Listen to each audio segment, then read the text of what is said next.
Morning વિદ્યાર્થી મિત્રો, આપણે અગાઉના વિડીયોમાં ધોરણ 10 વિષય વિજ્ઞાન અંતર્ગત એક નવા પાઠની શરૂઆત કરેલી. પાઠનો નંબર છે 15, આપણું પર્યાવરણ. તો આપણું પર્યાવરણ શું છે એની આપણે સૌથી પહેલા ચર્ચા કરી. એ વિડીયોની અંદર આપણે જોયું કે આપણા પર્યાવરણમાં ચાલતી આહાર ઝાડ કે આહાર શૃંખલા શું છે. એ સિવાય જે આપણું પર્યાવરણ છે એની અંદર નિવસન તંત્ર છે. તો કયા કયા નિવસન તંત્રો છે, નિવસન તંત્રની અંદરના ઘટકો અથવા સંઘટકો, એમાં આપણે જોયું કે ઉત્પાદકો કોને કહેવાય, ઉપભોગ્યો કોને કહેવાય અને વિઘટકો કોને કહેવાય. આ સમગ્ર નિવસન તંત્ર છે કઈ રીતે કાર્ય કરે છે, આહાર શૃંખલા અને આહાર ઝાડ શું છે, અને એના સિવાય પોષક સ્તરો કેવી રીતે વિભાજિત થાય છે. પોષક સ્તરો ઉપરાંત એક એક પોષક સ્તરમાં ઉર્જાનું વહન કઈ દિશામાં થાય છે અને જૈવિક વિશાલન શું છે. આટલી ચર્ચા છે આપણા ગયા વિડીયોની અંદર થઈ ગઈ છે. હવે આજના વિડીયોની અંદર આપણે જે જોવાનું છે એ છે આપણી પ્રવૃત્તિઓ પર્યાવરણને કઈ રીતે નુકસાન કરે છે. તો આપણી કઈ કઈ પ્રવૃત્તિઓ, તો સૌથી પહેલા એની ચર્ચા કરીએ. તો આપણે ઘણી બધી એવી માનવ સર્જિત પ્રવૃત્તિઓ થાય છે, જેમ કે પ્લાસ્ટિકના કચરો છે, પ્લાસ્ટિકનું ઉત્પાદન છે, કે ફેક્ટરીના કારણે જે હવાનું પ્રદૂષણ થાય છે, પાણીનું પ્રદૂષણ થાય છે, એના જેવી તો અઢળક પ્રવૃત્તિઓ આપણે કરીએ છીએ જેના દ્વારા પર્યાવરણને નુકસાન થાય છે. તો પર્યાવરણને નુકસાન કઈ રીતે થાય છે એની ચર્ચા આપણે આજના વિડીયોની અંદર કરવાની છે. તો આપણે અગાઉના ધોરણોમાં આ બધી ચર્ચાઓ કરી જ રહ્યા છીએ. તેમ છતાંય આપણે આ એકમની અંદર જે ચર્ચા કરવાની છે મુખ્ય 2 પોઈન્ટ છે. પહેલો છે ઓઝોન સ્તર.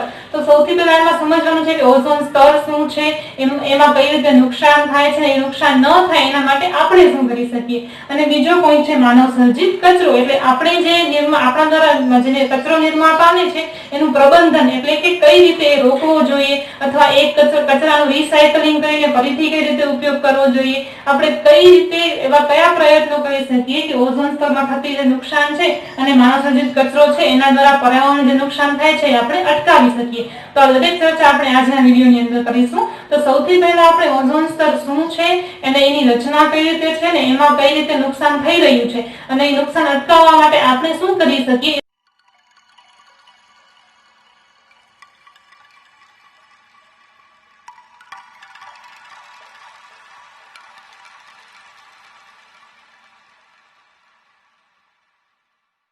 પૃથ્વી સમગ્ર બ્રહ્માંડમાં સજીવ સૃષ્ટિ ધરાવતો એકમાત્ર ગ્રહ.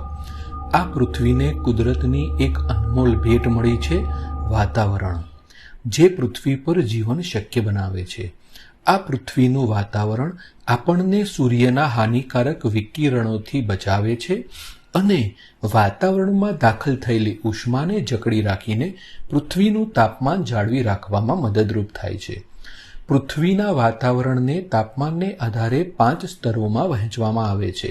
પૃથ્વીની સૌથી નજીકથી શરૂ કરીને ટ્રોપોસ્ફિયર, સ્ટ્રેટોસ્ફિયર, મેસોસ્ફિયર, થર્મોસ્ફિયર અને એક્ઝોસ્ફિયર. આમાંથી બીજા ક્રમનું સ્તર સ્ટ્રેટોસ્ફિયર આપણને સૂર્યના હાનિકારક વિકિરણોથી બચાવે છે અને ઉપયોગી વિકિરણોને દાખલ થવા દે છે, જે તેમાં રહેલા ઓઝોન સ્તરને આભારી છે. તો ચાલો ઓઝોનની ઓળખ તરફ આગળ વધીએ. આ છે ઓક્સિજનનો પરમાણુ, જે સ્વતંત્ર પરમાણુ તરીકે રહેવાને બદલે એક ઓક્સિજનના પરમાણુ સાથે જોડાઈને ઓક્સિજનનો અણુ બનાવે છે, જે બધા જ પ્રકારના સજીવોને શ્વસન માટે અનિવાર્ય છે. આવા ઓક્સિજનના 3 પરમાણુ સંયોજાઈને ઓઝોનનો અણુ બને છે. આ ઓઝોન એક ઘાતક ઝેરી વાયુ છે. સદનસીબે આપણી નજીકના ટ્રોપોસ્ફિયરમાં તેનું પ્રમાણ ખૂબ ઓછું છે, પરંતુ સૌથી વધારે માત્રામાં તે સ્ટ્રેટોસ્ફિયરમાં રહેલો છે, જે ઓક્સિજન, નાઇટ્રોજન જેવા વાયુઓની સરખામણીમાં તો ખૂબ જ ઓછો છે. તેનું ઓછું પ્રમાણ હોવા છતાં તે ખૂબ જ અગત્યનું કાર્ય કરે છે.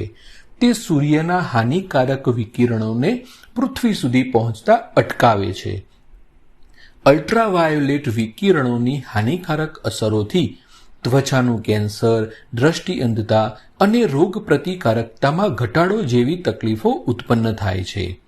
મિત્રો, હવે જોઈએ ઓઝોન વાયુનું નિર્માણ.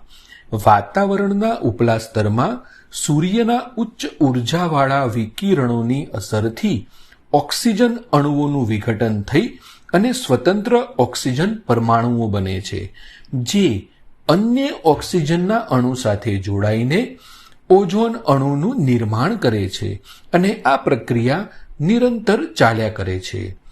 કુદરતનું આ વરદાન અને સુવિધા માનવજાત જીરવી ના શકી અને વિકાસની દોટમાં આપણે ઓઝોન સ્તરને નુકસાન પહોંચાડવાનું શરૂ કર્યું. ઈસવીસન 1980માં વૈજ્ઞાનિકોએ શોધી કાઢ્યું કે વાતાવરણમાં ઓઝોનની માત્રામાં ઝડપથી ઘટાડો થઈ રહ્યો છે. એન્ટાર્કટિકા વિસ્તારના વાતાવરણમાં ઓઝોન સ્તરમાં 70% ઘટાડો જોવા મળ્યો, જે ઘટનાને ઓઝોનનું ખવાણ કે ઓઝોન છિદ્ર તરીકે ઓળખવામાં આવે છે. ઓઝોન સ્તરમાં ઘટાડા માટે ક્લોરોફ્લોરોકાર્બન જેવા વાયુઓને જવાબદાર માનવામાં આવે છે. આ વાયુઓ વિવિધ સ્પ્રે, એર કન્ડિશનર અને રેફ્રિજરેટરમાં વપરાય છે. જ્યારે વાતાવરણમાં આ વાયુઓ મુક્ત થાય છે ત્યારે સૂર્યના પારજાંબલી વિકિરણોની ઉર્જાથી તેમાંથી ક્લોરીન પરમાણુ છૂટો પડે છે, જે ઓઝોનના અણુનું વિખંડન કરીને ક્લોરીન મોનોક્સાઇડ બનાવે છે, જે ફરીથી બીજા ઓઝોનના અણુને તોડીને ઓક્સિજનના અણુઓ બનાવે છે. એક ક્લોરીન આવા લાખો ઓઝોન અણુઓનું વિખંડન કરીને ફરી વાતાવરણમાં મુક્ત થાય છે. The Montreal Protocol. દુનિયાના ચિંતાતુર દેશોના વડાઓ આ સમસ્યાથી બચવાના ઉપાયો વિચારવા લાગ્યા. ઈસવીસન 1987માં કેટલાક દેશોએ CFCનું ઉત્પાદન ઘટાડવાના કરાર કર્યા, જેને મોન્ટ્રીયલ પ્રોટોકોલ તરીકે ઓળખવામાં આવે છે. ઈસવીસન 1987માં યુનાઇટેડ નેશન્સના યુનાઇટેડ નેશન્સ એન્વાયરમેન્ટ પ્રોગ્રામ એટલે કે સંયુક્ત રાષ્ટ્ર પર્યાવરણ કાર્યક્રમ અંતર્ગત મોન્ટ્રીયલ પ્રોટોકોલ કરવામાં આવ્યો, જેમાં CFCનું સ્તર ઈસવીસન 1986ના સ્તર સુધી સીમિત કરવું તેવો પ્રસ્તાવ પાસ કરવામાં આવ્યો અને આ માટે તબક્કાવાર CFC મુક્ત રેફ્રિજરેટર અને અન્ય ઉપકરણો બનાવવાનું ફરજિયાત કરવામાં આવ્યું છે. મિત્રો, આપ જોઈ રહ્યા છો ઈસવીસન 1979થી ઈસવીસન 2019 સુધીના ઓઝોન છિદ્રોની સ્થિતિ દર્શાવતું ચિત્ર. પ્રથમ હરોળમાં જોઈ શકીએ છીએ કે ઓઝોન છિદ્ર ક્રમશઃ મોટું થતું જાય છે, જે ઘટના ઈસવીસન 2015 અને 2016 સુધી ચિંતાજનક પરિસ્થિતિ દર્શાવે છે. પરંતુ મોન્ટ્રીયલ પ્રોટોકોલના પાલનથી 2019માં ઓઝોન છિદ્રમાં ઘટાડો થયો છે, જે ખૂબ સારા સમાચાર છે. મોન્ટ્રીયલ પ્રોટોકોલની અસર તપાસવા માટે ચાલો એક સરખામણી જોઈએ. આપેલ માપક્રમમાં લાલ ભાગ ઓઝોનનું વધુ પ્રમાણ સૂચવે છે, જે ફાયદાકારક છે, જ્યારે વાદળી ભાગ ઓઝોન સ્તરમાં ઘટાડો દર્શાવે છે. આપ સ્પષ્ટ જોઈ શકો છો કે મોન્ટ્રીયલ પ્રોટોકોલને અનુસરવામાં ન આવે તો ઈસવીસન 2060 સુધીમાં પૃથ્વીનું ઓઝોન સ્તર સંપૂર્ણ નાશ પામી જાય અને પૃથ્વી પર સજીવ સૃષ્ટિનો વિનાશ થઈ જાય. બહુરત્ના વસુંધરા કહેવાતી ધરતી માતાને આ વિનાશથી બચાવવી આપણી પવિત્ર ફરજ છે. તો ચાલો આપણે સૌ સાથે મળી પૃથ્વીને વિનાશથી બચાવી લઈએ. સરસ મજાના વિડીયોએ આપણે ઓઝોન સ્તર શું છે અને એનું કઈ રીતે નુકસાન થાય છે એના વિશે ચર્ચા કરી ગયા. હવે આપણને જોવાનું છે માનવ સર્જિત કચરો. તો કચરો કઈ રીતે પર્યાવરણ માટે નુકસાનકારક છે સૌથી પહેલા એ સમજીએ. તો આપણી દૈનિક ગતિવિધિઓમાં આપણે એટલા ઘણા બધા પદાર્થોનું નિર્માણ કરીએ છીએ. તેનું સૌથી મહત્વનું ઉદાહરણ છે પ્લાસ્ટિક, કે જેનું વિઘટન છે એ શક્ય બનતું નથી. અને એ કચરો જ્યારે આપણે ફેંકી દઈએ છીએ તો એ ફેંકી દીધા બાદ એ કચરાનું શું થાય છે, પર્યાવરણને શું નુકસાન થાય છે, એના વિશે આપણે ક્યારેય વિચાર્યું હોતું નથી. તો સૌથી પહેલા આપણે જાણીએ કે આપણે કયા કયા એવા કચરાઓનું નિર્માણ કરીએ છીએ કે જેના કારણે પર્યાવરણને નુકસાન થાય છે. તો આપણે જૈવિક ક્રિયાઓ પ્રકરણમાં આપણે જોયું કે આપણા શરીર છે એ ચોક્કસ પદાર્થોનું પાચન કરી શકે છે. આપણા શરીરમાં પણ એવો ચોક્કસ કચરો ઉત્પન્ન થાય છે જેનું જે ઉત્સેચકો છે એ પાચન કરી શકતા નથી. તો આપણે એવું ક્યારે વિચાર્યું છે કે આપણે જે બહાર કચરો ફેંકીએ છીએ પર્યાવરણની અંદર, તો એની ઉપર કાર્ય કરી શકતા ન હોય એવા પણ ઘણા બધા કચરાઓ હશે કે જેને વિઘટિત કરવા માટે ચોક્કસ ઉત્સેચકો કે સૂક્ષ્મજીવો છે પર્યાવરણમાં હાજર નહીં હોય. તો એનું સૌથી પહેલું ઉદાહરણ છે કે પ્લાસ્ટિક. કે પ્લાસ્ટિક જેવો માનવ નિર્મિત કચરો છે જેનું વિઘટન જીવાણુ કે સૂક્ષ્મજીવો કે મૃતોપજીવીઓ દ્વારા થઈ શકતું નથી. આ પદાર્થો પર ભૌતિક ક્રિયા જેવી કે તાપમાન કે દબાણની પણ કોઈ અસર થાય છે, પરંતુ સામાન્ય અવસ્થામાં તેઓ લાંબા સમય સુધી પર્યાવરણમાં અવિઘટિત સ્વરૂપે ટકી રહે છે. જ્યાં સુધી આપણે પ્લાસ્ટિક જેવા કચરાને બહારી તાપમાન કે દબાણની અસર ન આપીએ ત્યાં સુધી તેમનું વિઘટન થતું નથી. પણ જ્યારે આપણે એને કચરામાં ફેંકી દઈએ છીએ ત્યારે જે આપણું સામાન્ય વાતાવરણ દબાણ છે અને જે આપણું સામાન્ય તાપમાન છે એ તાપમાન અને એ દબાણ એનું વિઘટન શક્ય બનતું નથી. માટે એ લાંબા સમય સુધી અવિઘટિત સ્વરૂપે રહી જાય છે. જે પદાર્થો જૈવિક ક્રિયા દ્વારા વિઘટિત થાય છે તેઓને જૈવ વિઘટનીય પદાર્થો કહે છે. આવી ક્યાંય વ્યાખ્યા કે ક્યાંય ટૂંક પ્રશ્ન પૂછાય કે જૈવ વિઘટનીય પદાર્થો એટલે શું, તો જે પદાર્થો જૈવિક ક્રિયાઓ દ્વારા વિઘટિત થઈ શકે છે તેમને જૈવ વિઘટનીય પદાર્થો કહેવામાં આવે છે. આપણે જોયું તેમ કે ખાડામાં જ્યારે આપણે ખેડૂત ને ઓળખતા હોઈએ છીએ તો ખેડૂત છે શું કરતો હોય છે, આપણે 8મા ધોરણમાં પણ ભણી ગયા છીએ કે કૃત્રિમ ખાતર અને કુદરતી ખાતરનો ઉપયોગ કરતો હોય છે. તો કુદરતી ખાતર કઈ રીતે બને એ પણ આપણે જાણીએ છીએ કે મૃત સજીવો છે, પછી એ વનસ્પતિ છે કે પ્રાણી છે અથવા પ્રાણીઓના જે મળ ત્યાગ કરે છે એ બધો કચરો, જે જૈવિક કચરો છે એને આપણે એક ખાડાની અંદર ભરી દઈએ તો અમુક સમય બાદ સૂક્ષ્મજીવોના વિઘટનના કારણે તેમાંથી ખાતર બની જાય છે. તો જ્યારે આપણે જૈવ વિઘટનીય પદાર્થોનો ઉપયોગ કરીએ છીએ તો એવા પદાર્થો, એવો કચરો છે કે જેનું વિઘટન કરવું શક્ય બને છે. પણ ઘણા પદાર્થો એવા છે, જેમ કે આપણે પ્લાસ્ટિકની વાત કરી, એના સિવાય કાચ, આપણે કાચનો બહુ મોટો ઉપયોગ કરતા હોઈએ છીએ. અરીસામાં હોય, ગાડીઓમાં હોય, ઘરની બારીઓમાં હોય, દરવાજામાં. તો એ કાચ પણ એવો પદાર્થ છે કે જે જૈવ અવિઘટનીય છે, જેનું વિઘટન સૂક્ષ્મજીવો દ્વારા શક્ય બનતું નથી. તો સામાન્યતઃ અવિઘટનીય હોવાથી આ દરમિયાન લાંબા સમય સુધી પર્યાવરણમાં ટકી રહેતા હોય છે અને આ દરમિયાન પર્યાવરણના અન્ય સભ્યોને પણ તે નુકસાન પહોંચાડતા હોય છે. અન્ય સભ્યોની આપણે વાત કરીએ તો આપણે જ્યાં ખુલ્લામાં કચરો ફેંકીએ છીએ તો ત્યાં હરતા ફરતા જે પશુઓ છે એ જો એ કચરાને આહાર તરીકે આરોગે છે તો એમના શરીરને નુકસાન થાય છે. એ સિવાય આપણે જો ક્યાંક પ્લાસ્ટિકને જમીનની અંદર દાટી દઈએ છીએ તો એ જમીનને પણ ખૂબ નુકસાન કરે છે. પછી થોડા સમય બાદ એ જમીન છે એ ફળદ્રુપ રહેતી નથી અને જમીન તેના બધા પોષક તત્વોનો નાશ થાય છે. એટલે આ રીતે પણ જે અવિઘટનીય કચરો છે એ છે જમીનને નુકસાન કરતો હોય છે. અને જો આપણે એ જ કચરાને બાળવાનો પ્રયત્ન કરીએ, જેમ કે પ્લાસ્ટિકને બાળીએ, તો એના દ્વારા ઉત્પન્ન થતા જે વાયુઓ છે એ આપણે હવાને નુકસાન કરતા હોય છે. કોઈ પણ શહેર તેમજ કસ્બામાં જતા ચારે તરફ કચરાનો ઢગલો આપણે જોઈ શકતા હોઈએ છીએ.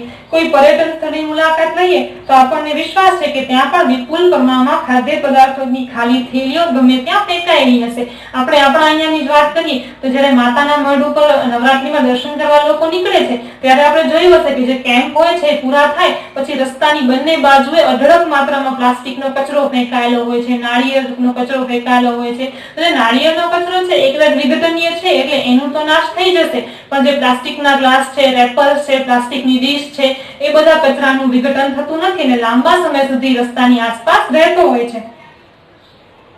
અગાઉના ધોરણમાં આપણા દ્વારા ઉત્પન્ન થતા આ કચરાનો નિકાલ કરવાના વિષય આપણે ચર્ચા કરી હતી. આના વિશે વધારે વિચારીએ તો આપણી જીવનશૈલીમાં સુધારણાની સાથે ઉત્પાદિત કચરાની માત્રા પણ ખૂબ જ વધારે વધી રહી છે. આપણે કહીએ છીએ કે સમય બદલાયો છે, આપણે મોડર્ન થયા છીએ, વસ્તુઓ બદલાય છે, ટેકનોલોજી નવી આવી છે, પણ ટેકનોલોજીમાં ઉપયોગમાં લેવાય છે એ બધી વસ્તુ કઈ છે, કાં પ્લાસ્ટિક છે અને કાં તો કાચ છે. આ બંને એવા પદાર્થો છે કે જે જૈવ અવિઘટનીય છે. હવે આ વસ્તુનો જ્યારે આપણે ઉપયોગ કરીને ફેંકી દઈએ છીએ ત્યારે તે પર્યાવરણને ભારે માત્રામાં નુકસાન કરતી હોય છે. આપણી વર્તણૂકમાં પરિવર્તન પણ એક મહત્વપૂર્ણ ભૂમિકા છે. હવે એવો સમય આવી ગયો છે કે આપણે પણ આપણા વર્તનની અંદર પરિવર્તન લાવવાની જરૂર છે. આપણે પણ એવું વિચારવું જોઈએ કે જે આ કચરો જેને આપણે માનીએ છીએ, જે પ્લાસ્ટિક છે, એનું રિસાયકલિંગ કરીને ક્યાંક એનો ફરીથી ઉપયોગ કરીએ તો આપણે પર્યાવરણને પણ બચાવી શકીએ છીએ. આપણે એક વખત વાપરીને ફેંકી દેવાય તેવી વસ્તુઓનો વધારે ઉપયોગ કરવા લાગીએ છીએ તો આપણને એવું વિચારવું જોઈએ કે આ યુઝ એન્ડ થ્રો જે વસ્તુઓ છે એનો ઉપયોગ આપણે ઘટાડી શકીએ તો એનો ઉપયોગ ઘટાડવો જોઈએ. પેકેજિંગની પદ્ધતિઓમાં પરિવર્તન આવવાથી જૈવ અવિઘટનીય સ્વરૂપની વસ્તુના કચરામાં પણ વધારો થયો છે. જેમ પહેલા પેકેજિંગ છે, આપણે ક્યાંય કરિયાણાની દુકાન જતા તો આપણને ન્યૂઝપેપરની અંદર કોઈ વસ્તુને પેક કરીને આપતા, પણ હવે એમાં પદ્ધતિઓ બદલાઈ છે. પ્લાસ્ટિકની થેલીઓનો ઉપયોગ થવા લાગ્યો છે. પહેલા જ્યારે આપણા દાદી કે નાની જ્યારે બજાર જાય તો એ લોકો કાપડની થેલીનો ઉપયોગ કરતા, પણ હવે આજે આપણે પણ પ્લાસ્ટિકની થેલીઓનો ઉપયોગ કરતા થઈ ગયા છીએ. તો આ રીતે જીવનશૈલી સાથે આપણે જે છે પર્યાવરણને પણ ખૂબ નુકસાન પહોંચાડતા થયા છીએ. તો આપણે એવું કરવું જોઈએ કે આવા જે પ્લાસ્ટિક કે કાચના પદાર્થો છે એનો ઉપયોગ શક્ય હોય ત્યાં સુધી ઘટાડીએ, જરૂર ન હોય તો ન કરીએ. અને જો આપણે ઉપયોગ કરવો ફરજિયાત છે, ઘણી વખત એવું બને કે આપણને એના ઉપયોગ વગર ન ચાલે, તો નિકાલ કરવા સમયે આપણે ધ્યાન રાખીએ કે એવી કોઈ વ્યવસ્થા ગોઠવીએ કે જેનો રિસાયકલિંગ થઈ અને ફરીથી તેનો ઉપયોગ થઈ શકે અને તે પર્યાવરણને નુકસાન ન કરે. તો અહીંયા આપણું માનવ સર્જિત કચરાના પ્રબંધન વિશેની ચર્ચા પૂરી થઈ. હવે આજના વિડીયોમાં આપણે ઓઝોન સ્તર અને એમાં પણ એના થતું નુકસાન, એનાથી બચવાના ઉપાયો, માનવ સર્જિત કચરો તો કઈ રીતે ઉત્પન્ન થાય છે, કઈ રીતે નુકસાન કરે છે અને એનાથી કઈ રીતે આપણે નિયંત્રણ મેળવી શકીએ, પ્રબંધન કરી શકીએ એ વાત કરી. તો અહીંયા આપણું જે વિજ્ઞાનનું પ્રકરણ 15 છે આપણું પર્યાવરણ તે પૂરો થાય છે.